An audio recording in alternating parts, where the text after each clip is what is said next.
So after replacing the drive shaft seal and the Kickstarter seal, buttoned everything back up, waited overnight, mainly because it was 40 degrees yesterday afternoon when I finished up working. It's 25 now and cloudy and rainy.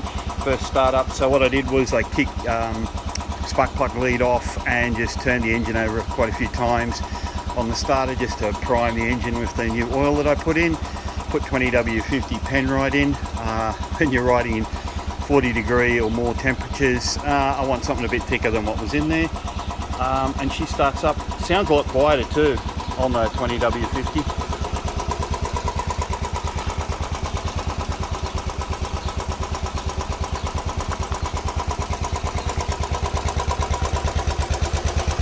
So far, no oil leaks. She's been running for about 5 minutes, just sitting here idling. Gonna switch it off in a minute and just let it settle down. But I'm pretty happy with that.